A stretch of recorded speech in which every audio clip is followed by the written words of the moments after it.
know. So we've chosen to stick more to the movie universe, but what we loved so much about the book is the way it tells the story. You get a picture of this entire war, this period in history, through the eyes of many different people all around it. So we've gone for a similar thing with the game. I love that. Yeah. So we have, in the release, the initial release, we have 3 episodes, and each episode deals with a different group of survivors. So there's 12 characters in total in the game. That's fantastic. All playable.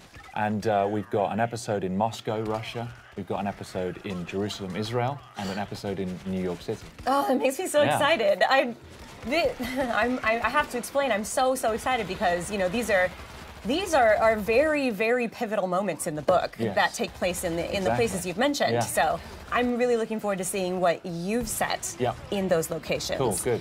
Now this game is 4-player co-op. Yes. And anytime that something else has a byline that's similar to another game. Yeah. It gets compared to it. So Left 4 Dead 2, or Left 4 Dead and Left 4 Dead 2, the series, is also 4-player co-op with zombies and that kind of stuff. Yeah. Tell us the difference so this game makes. You've mentioned the similarities, 4-player co-op and zombies. Yep. Beyond that, we've gone a very different direction. As I've already said, we deal with massive numbers of zombies in this game. So you'll be facing 500 at a time, with just 4 of you holding out against them. It's third person as well. And it's more of there are strategic elements to it which are completely new to the zombie genre. So when you're facing these zombies, you're going to have the opportunity to build up defenses from scavenged defense kits that you find lying around. And you've got limited resources, so you can't just build whatever you want. Okay. So you've got to think on your feet, grab what you have, and then place it around the environment as best you can. And then grab heavy weapons and just face massive, massive numbers as they come pouring in. Some environments are closed, and so you want to use them in a certain way. Other environments, there's a scene in Moscow, a huge frozen river right outside the Kremlin, completely undefendable, and you've got to do what you can to hold your ground. So what kinds of weapons? And no pills in our game. No pills? Yeah. How about puke? Yeah, no comment. There might be some puke. What kinds of weapons can we expect to be using in this game? We have really gone for it with the weapons. There's a huge number. You've got 3 classes of weapons. You've got your primary, your secondary, and your heavy. Primary weapons, we've got something for everybody. We've got assault rifles, we've got shotguns, we've got sawn-off shotguns, we've got crossbows with exploding tips, no less. And we've got SMGs, a variety of different of those weapons. Secondaries, we've got silenced pistols, sawn-off double-barrel shotguns, and then heavy, we've got rapid-fire combat shotguns, RPGs, heavy machine guns. We've gone for as much as we possibly can. You actually, with your cadence, your speech pattern, and your accent, you sound like you could be a nefarious weapons dealer. You opened the trunk and you were just listing off all the stuff you have for sale and stuff. Yeah. Nice work. Have you seen that scene in Taxi Driver where he goes to buy a gun? He's like, "It's a very nice gun. I got this gun. I got this." That's me now. Nice. All right. I'll be Travis Bickle. Okay. That's scary, but yeah. Okay. Let's do it. All right. So the hordes of zombies in this game, I think it's very, very unique because, like in the movie, they're going to just be constantly running over each other, and that means that they could be piling on top of each other and then running over the pile. So they'd be able to maybe possibly reach you on the second floor, where you think you're perfectly safe. Oh yeah. So I think that's a really interesting thing to bring to this genre, especially. I mean, we're pretty much getting used to fast zombies. You can see right there, they're actually pyramiding up now. There it is. Oh my God. And climbing the walls. To me, that is terrifying. If I was playing this game, I don't know. Well, it's great because the guys have put such an enormous amount of work into the physics system that governs those zombies and how they move. And so you're never safe anywhere. There's nowhere to hide. They will climb the walls, they'll climb over buildings. And actually, when we were designing the zombies, we put a lot of thought into the psychology of the zombie. Because, of course, they have no fear. They're not like another enemy where you can break their morale. They're not afraid of their own, they're not afraid of injuring themselves. So if they see you, they will throw themselves from the rooftops. They will climb through burning cars. They'll do anything to get to you, and they won't stop. No, that's one of the awesome things that we're talking about before we got on stage here was the zombie AI and how they work and stuff like that. And I've always liked the idea better of an intelligent or more like a hunter zombie. Also, can we call them Zeeks? We can call them Zeeks. By the way, zombies are sometimes called Zeeks in this game and in the books and the movies and stuff. So let's call them Zeeks from now on. You heard it here.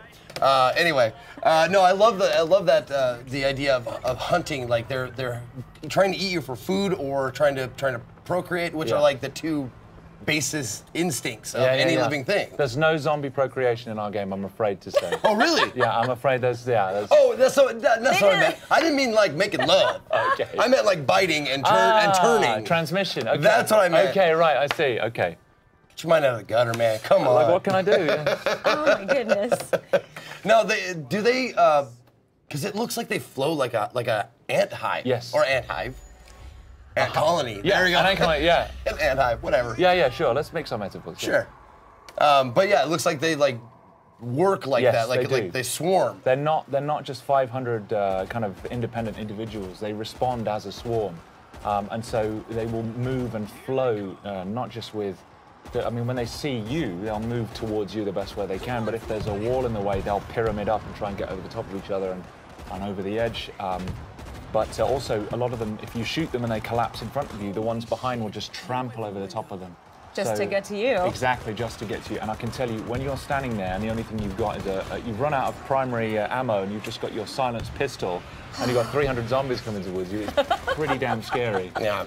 Well, that's going to be me, obviously, because I've never been very accurate. I've always been a spray and pray kind of guy. Yeah. But thankfully, you said there's a myriad of weapon choices, so yes, I can be the heavy guy. Yes, you can. Like, not just the heavy guy, but there's we've got character development, so you've got progression. I mean, as you build up experience, you can develop your character. You specialize in a class. You have a skill tree. You've got weapon progression as well, so you're customizing your weapons and building up on that.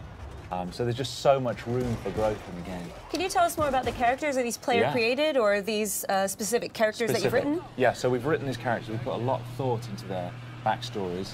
What I like so much about the book is there's a lot of normal people who survived in the war because of characteristics they already had. We've gone down the same route. So in the New York episode that we're demoing, you've got Arnetta Larkin, who she's a woman. She's doing cable rigging for a power company. And she's just trying to get home to her kids to see if they're still alive. We've got Tashawn Collins, who is a firefighter, was a firefighter.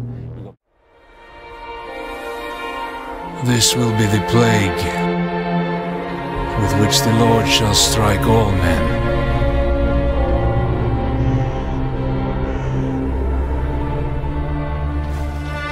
We are all that's left of a city beyond redemption, fulfilling our sacred duty to free the souls of the damned.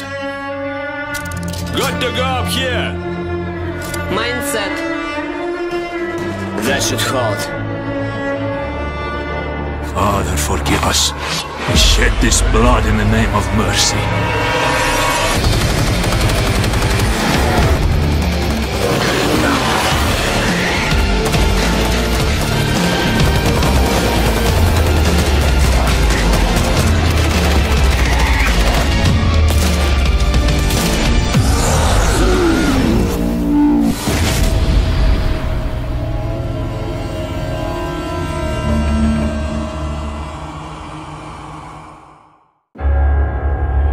We thought the wall would stop them.